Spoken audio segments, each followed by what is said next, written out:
자, 이번 시간에는 6.3 선 스펙트럼과 보어 모형입니다. 자, 우리가 6장에서 공부하는 게 뭐죠? 원자의 전자 구조죠. 예, 원자를 둘러싸고 있는 이 전자가 어떤 구조를 가지고 있다는 거예요.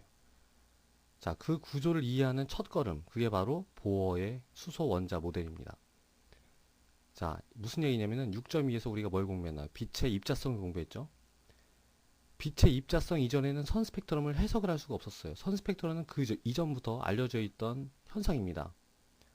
근데 이제 선 스펙트럼을 어떻게 해석할지는 몰랐었죠. 근데 이 빛을 입자성이라는 이 관점으로 보면은 이제 이 선 스펙트럼을 해석을 할 수 있게 되는 거예요. 그리고 선 스펙트럼을 해석한 결과 우리가 원자의 전자 구조를 이해하는 그 이제 시작이 열리는 겁니다.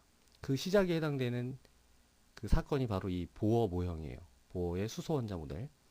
그래서 보어 모형은 완벽한 이론이 아닙니다. 여러 가지 제한이 많아요. 틀린 점도 있고. 이제 보어의 모형은 다른 게 아니라 어디에 적용되는 거냐면 수소 원자에만 정확하게 들어맞습니다. 수소 원자. 수소 원자는 양성자 하나에 전자 하나가 이렇게 돌고 있는 거죠.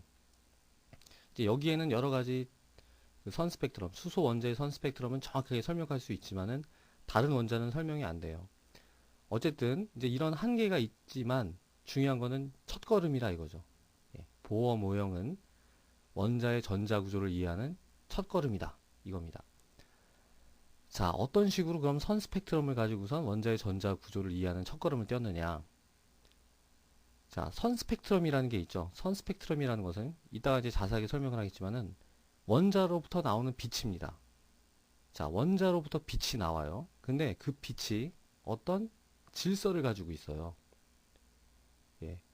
빛이 막 무작위적으로 여러 가지 그 파장의 빛이 다 섞여 있는 게 아니라 어떤 특정 파장의 빛만 있습니다. 그리고 그 파장들은 어떤 질서를 가지고 있어요.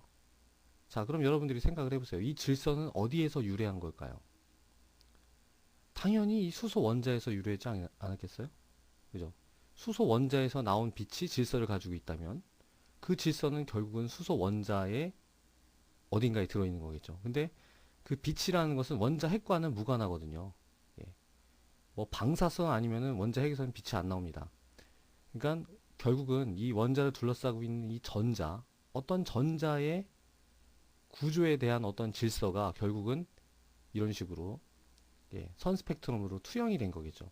만약에 우리가 여기 있는 이 질서를 해석할 수 있다면은 어때요? 거꾸로 원자 핵의 그죠? 원자 핵의 전자 구조에 담겨 있는 질서도 우리가 이해를 할 수 있겠죠.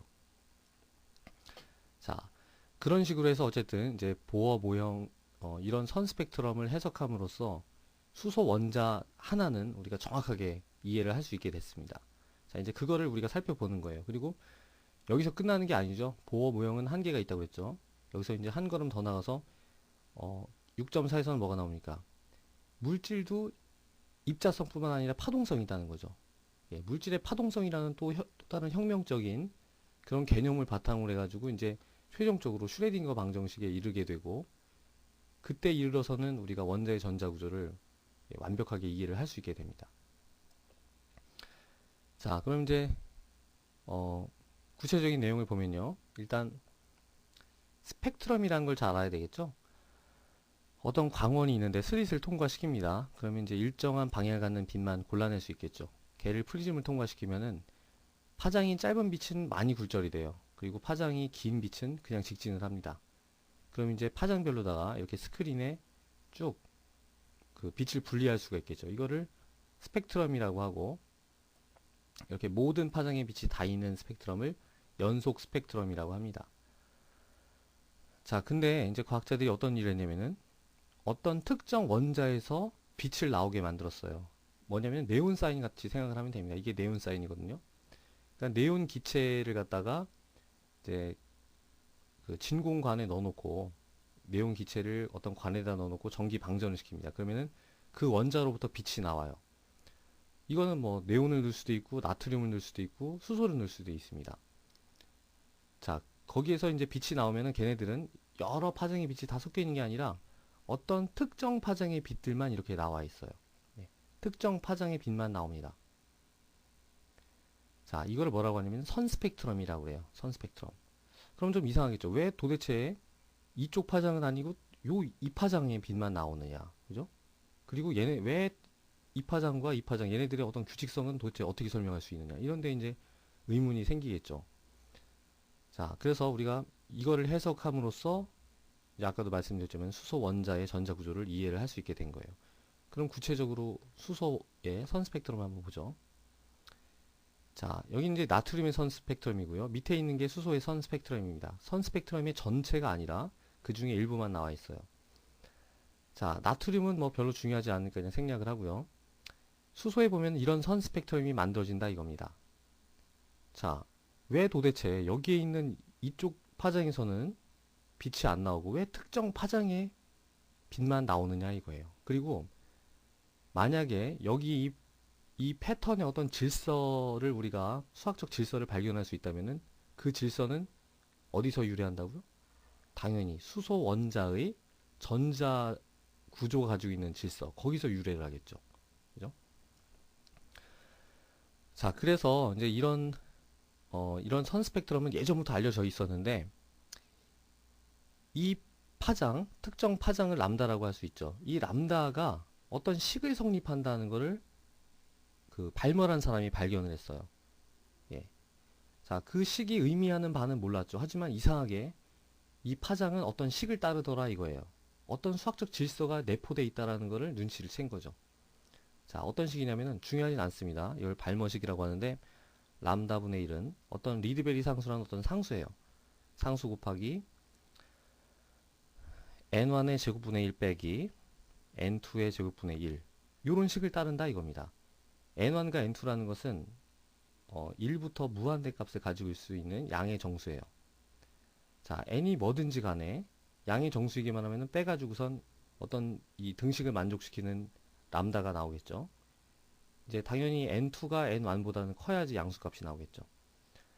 자, 이상하지 않습니까 이게? 도대체 수소 원자에 어떠한 질서가 내포되어 있길래 이 파장은 이런 이상한 식을 따르냐 이거예요. 별로 복잡하지도 않은 단순한 식을. 그죠?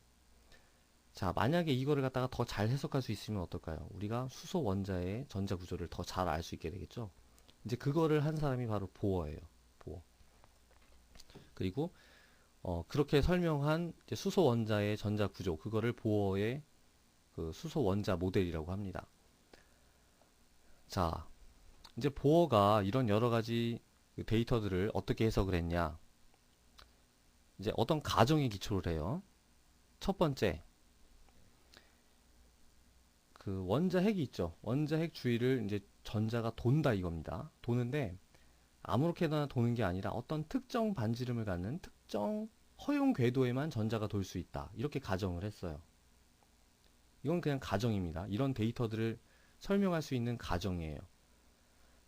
자, 전자가 여기서는 돌 수 있죠. 여기서도 돌 수 있지만은 여기서는 못 돈다 이겁니다. 어떤 특정 궤도에서만 돌 수 있다는 거예요. 마치 기차가 정해진 레일에서만 갈 수 있는 거랑 비슷합니다.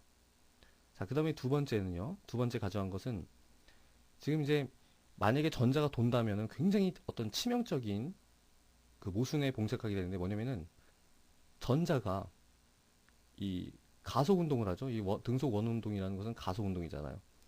가속 운동을 하면은 전자기파로다가 전자기파가 발생되고 그 에너지만큼 전자의 에너지를 잃고 금방 핵으로 뚝 떨어져 버려야 돼요. 수백만 분의 1초 안에 전자가 원자핵으로 떨어져야 되는데 우리가 알고 있듯이 원자는 안정하잖아요.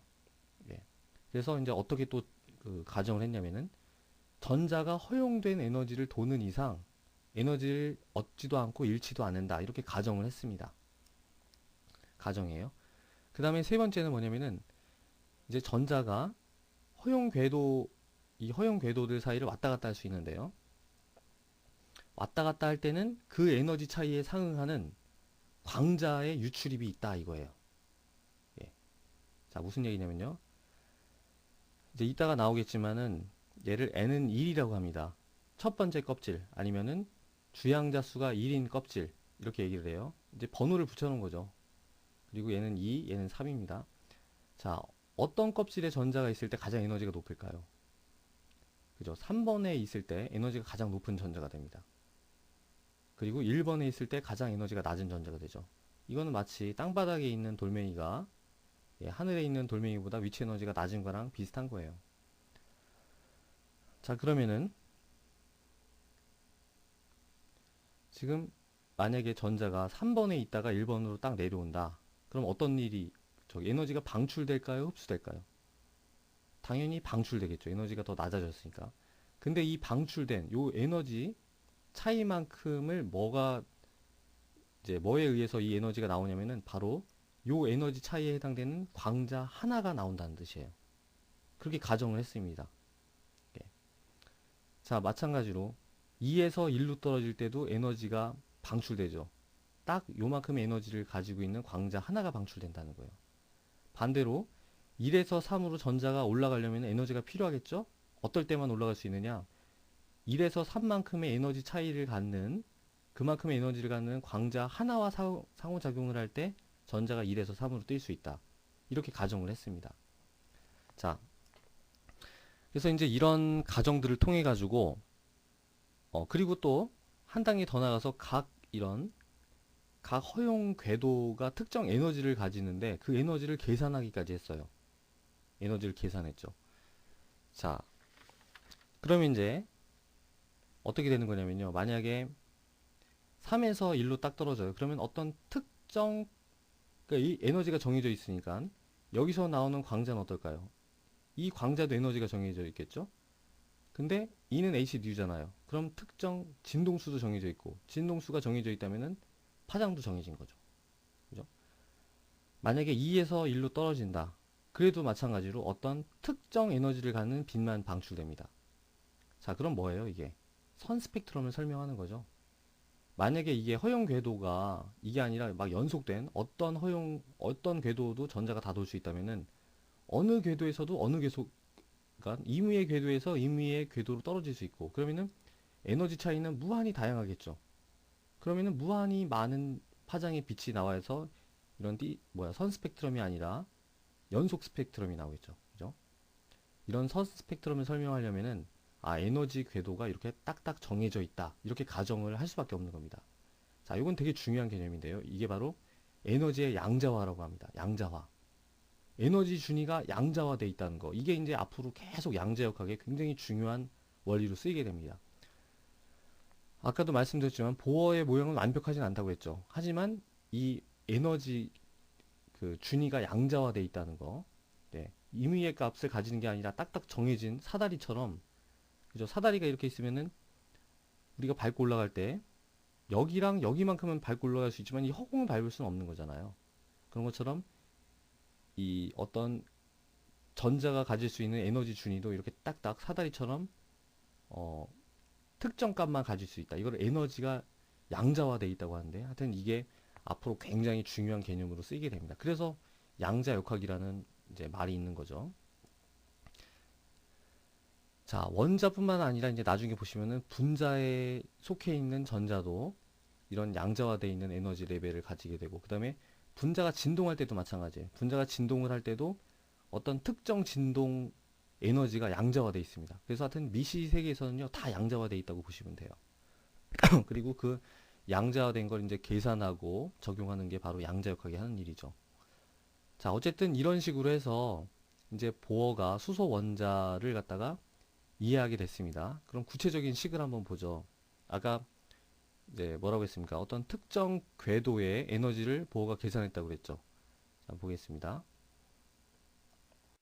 자, 여러 개의 에너지가 있는데요. 여러 개의 허용된 에너지 준위가 있습니다. 근데 얘네들의 번호를 붙였어요. 첫 번째, 두 번째, 세 번째 이렇게. 번호가 크면 클수록 에너지가 높은 에너지 준위입니다. 그리고 얘를 갖다 뭐라고 하면 주양자수라고 합니다. 주양자수 n이라고 그래요. 그래서 n이 1인 첫 번째 껍질이라고도 합니다. n은 2인 두 번째 껍질, 이런 식으로 이제 여러 개의 허용 궤도가 있는데 이 각 궤도의 에너지 준위를 이제 식으로 나타낼 수 있었다 이거예요. 뭐냐면은 이런 식으로 나타내집니다. 그 각 이제 n 값에 따라서 달라지겠죠. 이 n은 뭐냐면은 마이너스 어떤 값이 있고요. 그 다음에 n 제곱분의 1 이렇게 됩니다. 굉장히 간단한 식이죠. 이 괄호 안에 들어있는 거는 뭐냐면은 플랑크 상수에다가 광속에다가 아까 잠깐 나왔던 리드베리 상수라는 거 있죠? 그거를 곱한 값이에요. 뭐 구체적인 값은 중요하지가 않습니다. 자, 어쨌든 요거는 에너지의 의미를 갖는 어떤 뭉치다 이렇게 생각을 하시면 돼요. 자, 그래서 각 주양자수가 n인 각 허용 궤도의 에너지를 이렇게 간단한 식으로 나타낼 수 있고, 이 간단한 식으로부터, 그리고 아까 있었던 세 가지 그 가정이죠. 그 가정으로부터 수소의 선 스펙트럼을 다 설명할 수 있었다 이거예요. 자, 그럼 이제 간단히 이 식을 한번 해석을 해보겠습니다. 만약에 n이 무한대다. 그러면은 그 에너지 준위의 에너지는 뭐가 될까요? n이 무한대다. 그러면 원자핵으로부터 무한히 멀리 떨어져 있는 전자니까 원자 핵으로부터 인력을 받지 않는 그냥 자유전자가 되는 겁니다. 자유전자의 에너지는 뭘까요? n에다 무한대를 두면 얘가 0이 돼버리죠. 0입니다. 0. 자, 여기 이제 나와 있는데요. 이게 바로 주양자수예요. 주양자수가 무한대인 에너지, 그 허용 궤도의 에너지는 바로 0이라는 거예요. 0. 자, 이거는 위치 에너지의 그냥 기준점 역할을 하는 겁니다. 자, 그 다음에 이제 n이 만약에 1이라고 해볼까요? 1이면 어떻게 돼요? 마이너스 이만한 덩어리죠. 이만한 덩어리를 우리가 부르기가 힘드니까 그냥 a라고 하겠습니다. 마이너스 a라는 에너지를 갖는 거예요. 자, 어디 있습니까? 마이너스 a. 우리가 이 덩어리를 a로 부르기로 했죠. 마이너스 a. 자, n이 무한대인 껍질의 에너지가 여기라면은 n이 1인 껍질의 에너지는 바로 이 밑바닥에 있는 거예요. 에너지가 마이너스라는 것은 그냥 위치 에너지이기 때문에 그렇습니다. 기준을 0으로 잡았기 때문에 이거보다 더 낮은 에너지니까 얘가 마이너스 값을 갖는 거예요. 자, 그러면은 n이 2이다. 예. n이 2면 주양자 수가 2인 궤도의 에너지는 우리가 여기다 어디다 표시할 수 있을까요? 자, n이 2면 얘는 4분의 1이 되죠. 자, 0이 여기 있고 마이너스 a가 여기 있으면 마이너스 4분의 1은 어디 있나요? 바로 여기 있는 거죠. 마이너스 4분의 1. 마찬가지로 3을 넣으면 마이너스 9분의 a, 마이너스 16분의 a, 마이너스 25분의 a 해가지고 이런 식으로 되는 겁니다. 자, 보면 이제 우리가 그냥 금방 봐도 알 수 있는 어떤 패턴이 있는데요. 주양자 수가 커진다고 해서 에너지가 점점점 계속 커지는 게 아니죠. 예. 1하고 2는 에너지 차이가 크지만 2하고 3은 별로 없고요. 3하고 4는 더 좁죠. 4하고 5도 별로 차이가 안 납니다. 6하고 10도 별로 차이가 안 나겠죠. 예. 점점점 촘촘해지는 걸 알 수가 있습니다. 자, 그리고 이제 이런 에너지 그 도표에서 어떻게 선 스펙트럼을 설명할 수 있느냐. 예를 들어서 전자가 여기 있다가 밑으로 딱 떨어졌어요. 그러면은 이만큼의 에너지 차이에 해당되는 이만큼의 에너지를 가지는 광자 딱 하나가 나옵니다. 그럼 어때요? 어떤 선 스펙트럼을 얘기를 하는 거죠. 광자의 에너지가 정해져 있다는 것은 진동수도 정해져 있고 결국은 파장도 정해져 있다는 거잖아요. 그럼 어떤 딱 선 스펙트럼으로 표시가 되겠죠. 마찬가지로 여기에서 1로 떨어졌다. 그러면은 어떤가요? 이만큼의 에너지를 가지는 광자가 역시 하나가 나오는데 얘는 얘보다 파장이 더 짧을까요? 클까요? 얘는 더 파장이 짧습니다. 왜냐면 에너지가 더 크죠? 진동수가 더 크죠? 그럼 파장은 짧죠. 그래서 하여튼 여러 가지 선 스펙트럼을 이런 간단한 식과 아까 있었던 간단한 규칙을 통해서 다 설명을 할 수 있었다 이거예요. 자, 여기서 이제 몇 가지 상식적인 거를 보면요. 우리가 가만히 보면은 어디에서 떨어지느냐보단 어디로 떨어지느냐가 그 에너지에 더 큰 영향을 미치죠. 예를 들어서 여기 분홍색 막대기는 막대기 길이가 비슷하죠? 녹색도 비슷하고 빨간색도 비슷하죠. 자, 이 분홍색은 공통점이 뭡니까? 어디에서 떨어지느냐가 중요하지 않고 전부 1로 떨어졌죠. 1로 떨어지는 건 에너지가 다 이만큼 수준이 되는 거예요. 녹색은 어디에서 떨어지느냐가 중요한 게 아니라 2로 떨어졌죠. 2로 떨어진 애들은 다 이런 수준의 에너지를 가지는 겁니다. 그래서 우리가 이제 계열을 정했는데 n이 1로 떨어지는 애들 있죠. 거기 나오는 여러 가지 선 스펙트럼을 다 모아가지고 라이먼 계열이라고 이름을 붙였어요. 라이먼 계열. 그 다음에 n은 2로 떨어지는 애들, 걔들의 선 스펙트럼을 다 합쳐가지고 발머 계열. 그 다음에 n이 3으로 떨어진 애들은 다 합쳐가지고선 파시엔 계열이라고 이름을 붙였습니다. 자, 이 중에서 어떤 선 스펙트럼이 가장 파장이 짧고 에너지가 클까요? 당연히 얘기했죠. 가장 파장이 짧고 얘네들은 전부 자외선입니다. 자외선. 그리고 발머 계열은요.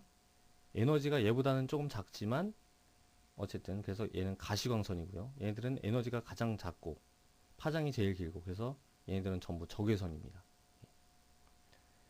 자, 그럼 이제 우리가 하나 예를 들어서 간단하게 계산을 해보죠. 3에서 1로 전자가 여기 있다가 1로 딱 떨어졌을 때 이 에너지랑 똑같은 광자 하나가 방출되겠죠? 그 광자의 파장을 계산해보자 이거예요. 자, 우리가 계산하지 않아도 얘는 대충 얼마큼 나와야 될까요? 그 자외선이니까 한 몇백 나노미터, 한 400 나노미터부터는 그거보다는 작은 파장이 나와야 되겠죠? 왜냐면 400 나노미터보다 크면은 이제 가시광선이니까. 자, 간단히 계산을 해보죠. 이제 우리가 아까 얘를 갖다가 A라고 막 놨었는데 A의 구체적인 값은 뭐냐면은 마이너스 2.18 곱하기 10의 마이너스 18승 줄입니다. 자, 이만큼의 길이가 이 값이라는 거예요. 그러면은 우리가 아까 3에서 1로 떨어진 이만큼의 길이는 뭘까요? 얘를 1로 넣으면은 얘는 뭔가요? 얘는 9분의 8이죠. 그죠? 9분의 8. 자, 그럼 여기다가 9분의 8을 곱합니다. 9분의 8. 근데 이 에너지랑 똑같은 광자가 하나가 나온다는 거죠. 그럼 그 에너지니까 hν 식으로 이렇게 등식을 만들 수가 있죠. 자, 플랑크 상수 알죠? 이 값 지금 구해진 거고 ν 금방 구할 수가 있습니다. 그리고 여기서 한 걸음 더 나가서 광속은 진동수랑 파장을 곱한 값이죠. 이 관계를 이용하면 역시 이 진동수로부터 파장을 계산할 수가 있죠. 자, 다 계산해보면 얼마가 나오냐면 한 100나노미터 정도가 나옵니다. 약 100나노미터. 예. 정확히는 103나노미터예요. 자, 뭡니까? 우리가 예상했던 대로 자외선 영역이죠.